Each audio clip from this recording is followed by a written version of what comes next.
करते हैं 5 के पंच के तहत चौथी महत्वपूर्ण खबर जो है श्रीलंका से। श्रीलंका में इन दिनों भारी आर्थिक संकट से जूझ रहा है और इन सब के बीच जनता सड़कों पर है। हल्ला बोल जनता ने कर दिया है। श्रीलंका के राष्ट्रपति भवन पर जनता ने कब्जा जमा लिया। इस बीच खबर है कि राष्ट्रपति गोटाबाया राजपक्षे आज सुबह कोलंबो से मालदीव्स के लिए निकल पड़े। वायुसेना के विशेष विमान से वो अपनी पत्नी और बॉडीगार्ड के साथ श्रीलंका से फरार हुए हैं। इसके बाद लोगों का गुस्सा और फूट पड़ा। गोटाबाया को राष्ट्रपति पद से इस्तीफा भी देना था, लेकिन इस्तीफा नहीं दिया। इस्तीफा दिए बिना ही वो देश छोड़कर निकल गए, जिसको लेकर नाराजगी लोगों की बढ़ गई। राष्ट्रपति के देश छोड़ने की खबरों से प्रदर्शनकारी फिर से भड़क गए।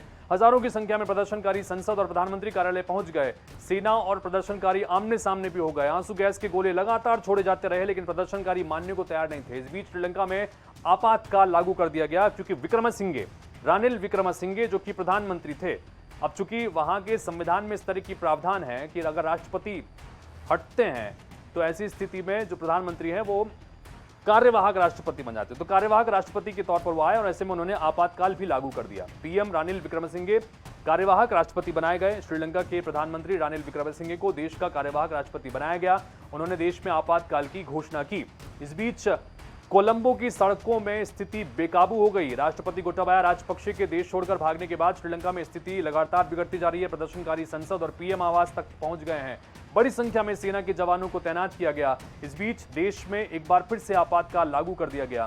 कार्यवाहक राष्ट्रपति पर विपक्ष ने सवाल खड़े किए हैं। गोटाबाया राजपक्षे के देश छोड़ने के बाद रानिल विक्रमसिंघे को श्रीलंका का कार्यवाहक राष्ट्रपति बनाया गया और अब विपक्ष ने इस पर सवाल खड़े करने शुरू कर दिए हैं। लोग भी इस पर सवाल खड़े कर रहे हैं। श्रीलंका में विपक्ष के नेता साजिद प्रेमदासा ने कहा कि प्रधानमंत्री तभी कार्यवाहक राष्ट्रपति बनते हैं जब राष्ट्रपति उन्हें नियुक्त करते हैं और उनका कार्यालय खाली हो जाता है। इसके अलावा संसद के परामर्श पर मुख्य न्यायाधीश पीएम को कार्यवाहक राष्ट्रपति नियुक्त करते हैं। इनके बिना पीएम राष्ट्रपति की शक्ति का प्रयोग नहीं कर सकते और कर्फ्यू की घोषणा भी नहीं कर सकते। राष्ट्रीय चैनलों का प्रसारण बंद हो चुका है। श्रीलंका में राष्ट्रीय टीवी चैनल रूपवाहिनी कॉरपोरेशन का प्रसारण बंद हो गया है। बताया जा रहा है कि कोलंबो में टीवी चैनल के दफ्तर को प्रदर्शनकारियों ने चारों तरफ से घेर लिया है। ऐसे में चैनल ने प्रसारण बंद करने का फैसला भी किया है। प्रदर्शनकारियों पर आंसू गैस के गोले दागे गए हैं। श्रीलंका में हालात बेकाबू हो गए। जनता और देश का भविष्य अंधकार में नजर आ रहा है और इस बीच प्रदर्शनकारियों को खदेड़ने के लिए सुरक्षा कर्मियों को काफी मशक्कत भी करनी पड़ रही है। पुलिस और सेना के जवानों को तैनात किया गया है। प्रदर्शनकारियों पर लगातार आंसू गैस के गोले दागे जा रहे हैं। प्रदर्शनकारियों को रोकने के लिए हवाई फायरिंग भी हुई है। कोलंबो में प्रधानमंत्री आवास के बाहर इकट्ठा हुए हजारों प्रदर्शनकारियों को रोकने के लिए सुरक्षा कर्मियों ने कार्रवाई शुरू कर दी। आवास के बाहर गोली चलने की आवाजें भी आई। बताया जा रहा है कि सुरक्षा कर्मियों ने हवा से भी, आसमान से भी निगरानी रखने के लिए श्रीलंका में सड़कों पर हालात बेकाबू होते जा रहे हैं, जिसमें आसमान से भी निगरानी रखी जा रही है। हजारों की संख्या में प्रदर्शनकारी प्रधानमंत्री आवास के बाहर जमा रहे। ऐसे में उन पर हेलीकॉप्टर के जरिए नजर रखी जा रही है। वायुसेना के हेलीकॉप्टर पीएम आवास और संसद के आसपास चक्कर लगा रहे हैं। अब तक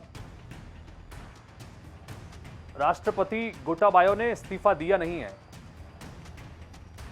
आज इस्तीफा दरअसल उन्हें देना था, लेकिन अब तक इस्तीफा दिया नहीं। हालांकि वो पहले ही मालदीव्स भाग गए हैं। ऐसे में उनके इस्तीफे को लेकर संशय बरकरार है।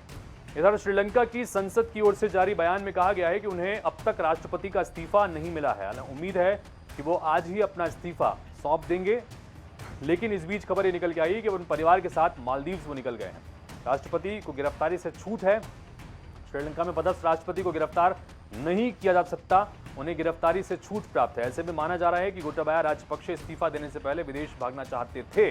उन्हें डर था कि इस्तीफा देते ही गोटाबाया को गिरफ्तार किया जा सकता है। गोटाबाया को भगाने में भारत ने मदद की, इस तरह की खबरें भी निकल के सामने आई, जिसका भारत की तरफ से पुरजोर विरोध किया गया और ये साफ कर दिया गया कि उनके देश छोड़ने या इन सब मामलों को लेकर भारत का कहीं कोई हाथ इस मामले में नहीं है। लगातार ये खबरें उड़ने लगी, ये खबर जोर पकड़ने लगी कि भारत की भूमिका है। भारत की ओर से इसका खंडन किया गया। श्रीलंका में भारतीय उच्चायोग ने कहा है कि ऐसी खबरें निराधार है। मीडिया रिपोर्ट्स का उच्चायोग ने खंडन किया। ये कहा कि भारतीय अधिकारियों ने ये भी कहा कि भारत पहले की तरह श्रीलंका के लोगों का समर्थन करना आगे भी जारी रखेगा और पड़ोसी देश को मदद लगातार जितना संभव हो सकेगा पहुंचाता रहेगा। तो कुल मिलाकर ये आज का ताजा घटनाक्रम है श्रीलंका का, जहां पर एक बार फिर से प्रदर्शन बहुत ज्यादा बढ़ गए। और अब आखिरी खबर पे बात करें 5 की पंच की, जिसके तहत मौसम ने किस तरह से